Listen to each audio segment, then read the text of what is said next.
Champions ట్రోఫీలో వరుసగా 2 విజయాలతోటి మంచి జోరు మీదున్న టీమిండియా లీగ్ దశలో తన చివరి మ్యాచ్కు సిద్ధమవుతుంది. ఈ మ్యాచ్లో కూడా విజయం సాధించి గ్రూప్ ఏలో అగ్రస్థానంతో సెమీస్కు చేరాలని భావిస్తుంది టీమిండియా. బ్యాటింగు, బౌలింగు, ఫీల్డింగు ఇలా అన్ని రంగాలలో తిరుగులేని ఆధిక్యత కనబరుస్తున్న టీమిండియా మిగతా టీమ్స్తో పోలిస్తే ఈ టోర్నీలో చాలా మెరుగ్గా కనిపిస్తుంది. ఇక ఈ చివరి లీగ్ మ్యాచ్లో న్యూజిలాండ్ను ఢీకొట్టబోతుంది టీమిండియా. అటు న్యూజిలాండ్ జట్టు కూడా వరుసగా 2 విజయాలతోటి ఇప్పటికే సెమీఫైనల్స్కు చేరింది. 2 జట్లు ఇప్పటికే సెమీస్కు చేరినటువంటి నేపథ్యంలో ఈ మ్యాచ్కు పెద్దగా ఇంపార్టెన్స్ లేదని భావించవచ్చు. కానీ ఈ మ్యాచ్లో గెలిస్తే గ్రూప్ ఏలో పాయింట్ల పట్టికలో అగ్రస్థానంలో నిలవచ్చు. తద్వారా గ్రూప్ బిలో 2వ స్థానంలో ఉన్నటువంటి జట్టుతోటి సెమీఫైనల్స్లో ఆడవచ్చు. పైగా ఈ మ్యాచ్ గెలిస్తే సెమీఫైనల్స్ ముందు కాన్ఫిడెన్స్ పెరుగుతుంది. గత సంవత్సరం చివరిలో టెస్ట్ సిరీస్లో స్వదేశంలోని టీమిండియాను చిత్తు చేసినటువంటి న్యూజిలాండ్ పైన ఈ మ్యాచ్లో విజయం సాధించి ఒక రకంగా ప్రతీకారం తీర్చుకోవచ్చు టీమిండియా. ఇంతటి ప్రాధాన్యత గల ఈ మ్యాచ్ ఎప్పుడు జరుగుతుంది, ఎక్కడ జరుగుతుంది, భారత కాలమానం ప్రకారము ఏ సమయంలో ఈ మ్యాచ్ ప్రారంభమవుతుంది, మ్యాచ్ ప్రత్యక్ష ప్రసారాన్ని ఏ టీవీ ఛానల్స్లో చూడవచ్చు, అలాగే ఏ ఓటీటీ ప్లాట్ఫామ్లో లైవ్ స్ట్రీమింగ్ చూడవచ్చో తెలుసుకుందాం. ఛాంపియన్స్ ట్రోఫీలో భాగంగా ఇండియా, న్యూజిలాండ్ జట్ల మధ్య చివరి లీగ్ మ్యాచ్ రేపు అంటే మార్చి 2, 2025 ఆదివారం నాడు జరగబోతుంది.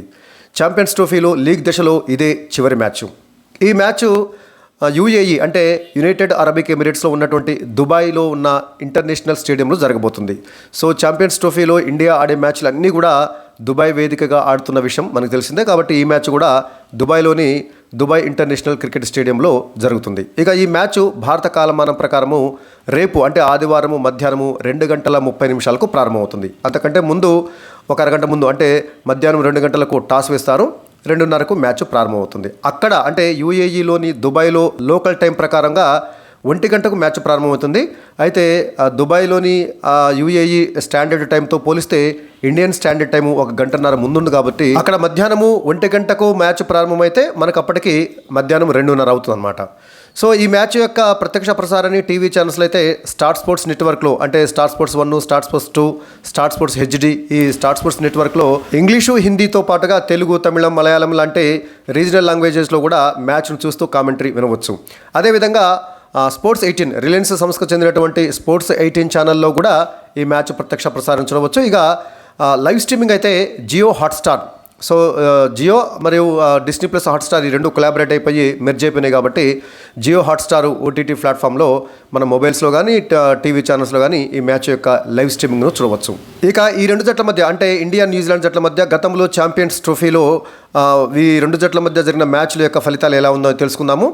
గతంలో ఈ 2 జట్లు కూడా ఛాంపియన్స్ ట్రోఫీలో ఒకసారి తలపడ్డాయండి.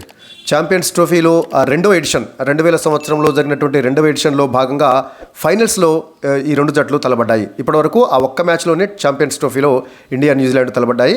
సో కెన్యాలోని నైరోబీలో జరిగినటువంటి ఆ ఎడిషన్లో ఫైనల్లో ఇండియా, న్యూజిలాండ్ జట్టు తలపడితే ఇండియాను న్యూజిలాండ్ ఫైనల్స్లో ఓడించి ఛాంపియన్గా నిలిచింది. న్యూజిలాండ్ ఆల్రౌండర్ క్రిస్ కెయిన్స్ వీరోచిత పోరాటంతో ఆ ఫైనల్స్ మ్యాచ్లో ఇండియాను న్యూజిలాండ్ ఓడించింది. మొదట బ్యాటింగ్ చేసినటువంటి ఇండియా నిర్ణీత 50 ఓవర్లలో 4 వికెట్ల నష్టానికి 264 పరుగులు చేసింది.